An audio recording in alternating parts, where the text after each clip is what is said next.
axes of an aircraft will be covered more in depth in the flight controls chapter. However, it is important to know the 3 axes that an airplane can move on. The first is pitch. The pitch, or lateral axis, is the point that a plane will pitch its nose up or down on. The roll, or longitudinal axis of an aircraft, is the point where the airplane will roll to the left or right. And the yaw, or vertical axis, is the axis that the plane will yaw on or move its nose left and right. It is also important to note that each of these lines runs through the airplane's center of gravity. Each aircraft responds to control inputs differently and therefore handles differently. For example, a smaller aircraft might respond rapidly to control inputs, while a large transport aircraft may feel sluggish and slow to respond to inputs. These features can be designed into an aircraft to facilitate the particular purpose of the aircraft by considering certain stability and maneuvering requirements. There are 2 types of stability: static and dynamic. Static stability refers to the initial tendency or direction of movement back to equilibrium. In aviation, it refers to the aircraft's initial response when disturbed from a given angle of attack, slip, or bank. Positive static stability is the initial tendency of the aircraft to return to the original state of equilibrium after being disturbed. Neutral static stability is the initial tendency of the aircraft to remain in a new condition after its equilibrium has been disturbed. Negative static stability is the initial tendency of the aircraft to continue away from the original state of equilibrium after being disturbed. Dynamic stability refers to the aircraft response over time when disturbed from a given angle of attack, slip, or bank. This type of stability also has 3 subtypes: positive dynamic stability, neutral dynamic stability, and negative dynamic stability. These act in the same way as the static subtypes, but these subtypes explain the same relation over time as shown on the above graph. Stability in an aircraft affects 2 areas significantly: movement and controllability. In designing an aircraft, a great deal of effort is spent in developing the desired degree of stability around all 3 axes. But longitudinal stability about the lateral axis is considered to be the most affected by certain variables in various flight conditions.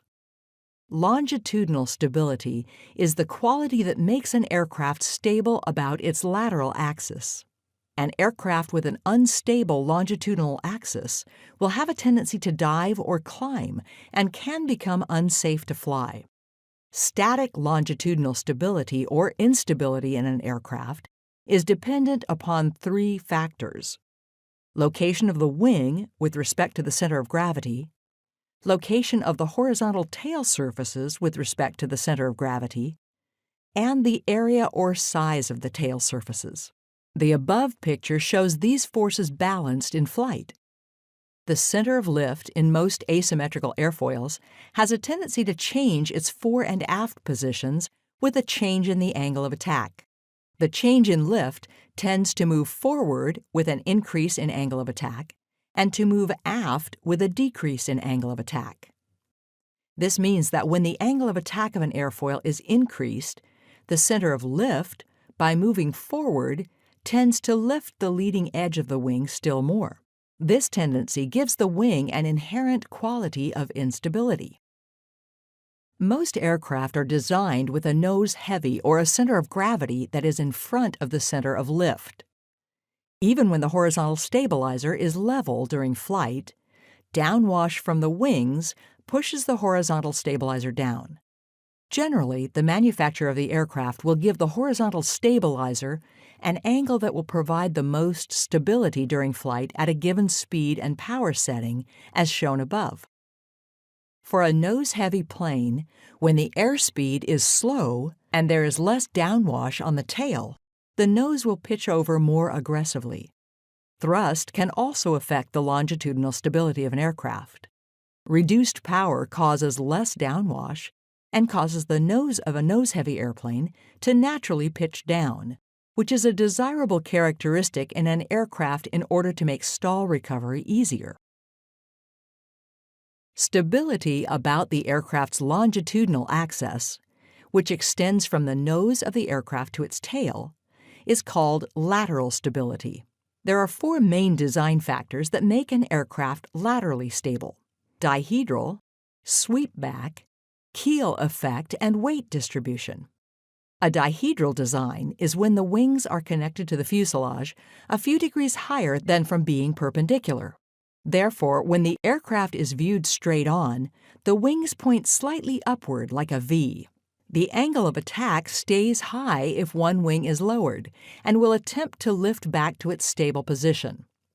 If the other wing is lowered in the process, it will then be lower and raise up until the oscillations subside. In addition to a dihedral design, aircraft may also have wings that are swept back. This design allows the lower wing's leading edge to hit perpendicular to the relative wind. This causes greater lifting effect, and the wing restores to its original position. An aircraft always has the tendency to turn the longitudinal axis of the aircraft into the relative wind. This weather vane tendency is similar to the keel of a ship and exerts a steadying influence on the aircraft laterally about the longitudinal axis. When the wing dips, the weight of the lower half of the plane acts as a pendulum to steady the aircraft. This effect is called the keel effect, and its effectiveness can be changed by weight distribution to make more of the aircraft under the center of gravity. Stability about the aircraft's vertical axis, the sideways moment, is called yawing or directional stability. Yawing, or directional stability, is the most easily achieved stability in aircraft design because the vertical fin and the fuselage aft of the center of gravity are the main contributing parts that cause the aircraft to weather vane or point its nose into the wind. If the area of the fuselage aft of the center of gravity is larger than in front of the center of gravity, the aircraft will be vertically stable. Also, to add to the stability, a vertical fin is added much like the feather on an arrow. The fin being placed on the tail helps keep the wind from yawing the aircraft to the left or right. Free directional oscillations, or Dutch roll, is the tendency of the aircraft to yaw and roll in a figure 8 formation. However, most aircraft are built with spiral instability instead. This instability causes the plane to yaw in one direction, and if not corrected, the aircraft will enter a deep spiral dive. However, this tendency is usually easily controlled by the pilot.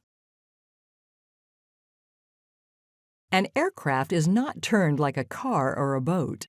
To turn, the aircraft must be banked. When the aircraft is banked, the lift acting does not act straight up and down. In a turn, the lift component is broken up into a vertical and horizontal component. The horizontal component is the force that is involved with turning the plane to either side. If the lift and weight continued to act straight up and down in a bank, the plane would remain pointed in the same direction. The rudder is used to correct any deviation between the straight track of the nose and tail of the aircraft. A good turn is one in which the nose and tail of the aircraft track along the same path. If no rudder is used in a turn, the nose of the aircraft yaws to the outside of the turn. The rudder is used to bring the nose back in line with the relative wind. The important thing to consider is that the horizontal lift component, not the rudder, is used to turn the plane. During a turn, the aircraft loses some of its vertical lift, which requires back pressure on the elevator to maintain a consistent angle of attack. Also during a turn, the increased drag causes the airplane to lose airspeed. If a constant speed, constant rate turn is required, then additional power may be needed. An aircraft is balanced whether it is in straight and level flight or in a climb. However, to transition from straight and level to a climb, there must be back elevator pressure applied.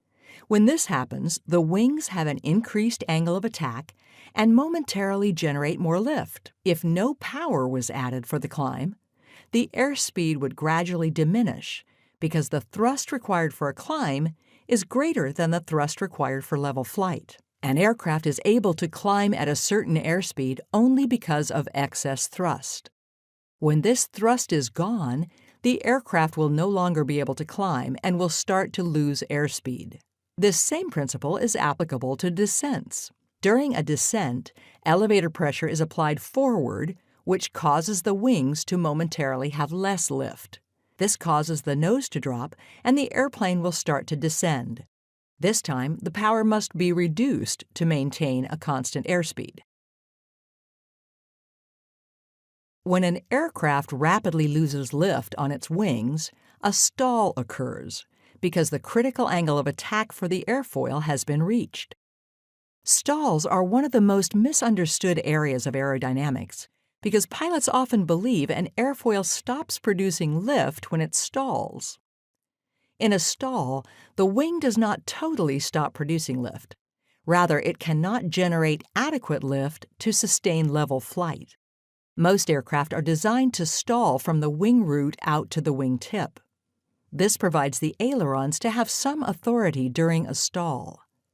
The stalling speed of a particular aircraft is not a fixed value for all flight situations. But a given aircraft always stalls at the same angle of attack regardless of airspeed, weight, load factor, or density altitude. A stall can happen at low or high speeds and during turns, not just when the aircraft is flying slowly. In the picture above, the pilot is traveling at 100 knots, but pulls back on the elevator sharply. The result is that because gravity and centrifugal force prevent the aircraft from immediately changing directions, so the angle of attack is increased from low to very high, and the aircraft could stall. When centrifugal forces are added, such as in a turn, the stall speed increases. Most training aircraft are built with the center of gravity in front of the center of lift. This means that during a stall, the aircraft will rotate about its center of gravity and nose down. This condition is better than having the center of gravity behind the center of lift, because if the nose cannot pitch down during a stall, the aircraft will remain in a stalled state until it contacts the ground. If ice is allowed to accumulate on the aircraft during flight, the weight of the aircraft is increased, while the ability to generate lift is decreased. As little as 0.8 millimeters of ice on the upper wing surface increases drag and reduces aircraft lift by 25%. Pilots can encounter icing in any season, anywhere in the country, at altitudes of up to 18,000 feet and sometimes higher.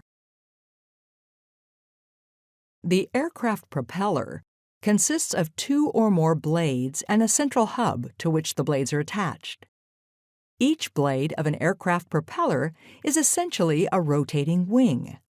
As a result of their construction, the propeller blades are like airfoils and produce forces that create the thrust to pull or push the aircraft through the air. A cross-section of the blade shows that the top surface has a camber much like the top of the wing, and the bottom is flat, much like the bottom of a wing. The chord line in a propeller is the line drawn from the leading edge to the trailing edge. On a propeller, the thicker end is the leading edge.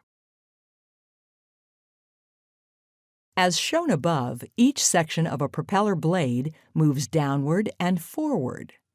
The angle that the propeller strikes the relative wind is its angle of attack, which produces thrust. Also, this blade's camber acts just like a wing to create forward lift. The pitch, or blade angle, says how much of a bite the propeller has or how much air it handles in one rotation.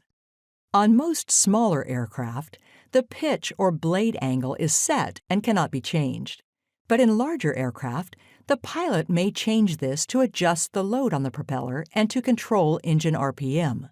These propeller systems are called constant-speed propellers. Propeller efficiency can range anywhere from 50 to 87%, depending on how much it slips. Propeller slip is the difference between the geometric pitch of the propeller and its effective pitch. The difference is geometric pitch refers to the theoretical distance a blade should travel through the air, and the effective pitch is the amount the blade actually travels. If the effective pitch is in a shorter amount of time than the geometric pitch, the propeller travels through the air too quickly, and that is referred to as a slip. The reason a propeller is twisted is to ensure that when the blade is spinning, the angle of attack of the blade to the air stays the same. If the blade were not twisted, for example, the part of the blade near the hub would be traveling slower than the part of the blade near the tip. This causes the part of the blade near the hub to potentially have a negative angle of attack, and the part near the tip to have a high angle of attack and be stalled during cruise. Therefore, to maximize the efficiency of the blade is twisted. To the pilot, torque, or the left turning tendency of the airplane, is made up of 4 elements which cause or produce a twisting or rotating motion around at least one of the airplane's 3 axes. These 4 elements are torque reaction from engine and propeller, corkscrewing effect of the slipstream, gyroscopic action of the propeller, and asymmetrical loading of the propeller, or P factor. Torque reaction causes the aircraft to roll because the engine components are moving in one direction, so, according to Newton's third law of physics, on the airplane above, there must be an equal and opposite reaction. Most newer aircraft are built with their engines offset to counteract this tendency. When the airplane is on the ground, this roll tendency is translated to the vertical axis and causes yaw. During takeoff, this yaw tendency is canceled by the pilot's use of rudder. Because of the high-speed rotation of the blade, the slipstream ends up being a corkscrew, which yaws the aircraft about its vertical axis. The more compact the spiral, the more predominant the force. However, as speed increases, the corkscrew elongates and becomes less effective. When airborne, this effect also causes the aircraft to roll on its longitudinal axis. The rolling moment caused by the corkscrew flow of the slipstream is to the right, while the rolling moment caused by the torque reaction is to the left. These forces would seem to cancel each other out, but they vary greatly, and it is the pilot's responsibility to control each tendency, regardless of which is more prominent. To understand gyroscopic action, you must first understand how gyroscopes respond to forces. The picture on the top shows a force being applied to a gyroscope. From the force acting upwards on the gyroscope, it should be noted that the response is yaw instead of the expected pitching motion. This is because when a gyroscope is spinning, the resultant force always takes place 90 degrees in the direction the gyroscope is spinning. In an aircraft, we can simulate that same force by pitching the nose up and down. The applied force is from the tail of the aircraft, and the resulting force takes effect 90 degrees in the direction the propeller is spinning, in this case counterclockwise from the pilot's view, and therefore the plane would yaw to the right. The pilot must control this motion with proper use of the elevator and the rudder. When an aircraft is flying at a high angle of attack, the blade of the propeller moving downward has a bigger bite than the blade moving upward. This causes the center of thrust to be moved to the right side of the prop disc area, which causes a yawing movement toward the left. The reason is that the blade moving downward has a greater speed through the air because it's moving into the wind, while the blade moving up travels with the wind. Because the propeller is an airfoil, the faster the blade moves through the air, the more lift it produces. Therefore, the faster moving blade causes an unbalanced forward thrust, called P factor, or the asymmetrical loading of the propeller. Please help us spread the word about Pilot Training System, and we look forward to further servicing your flight training needs.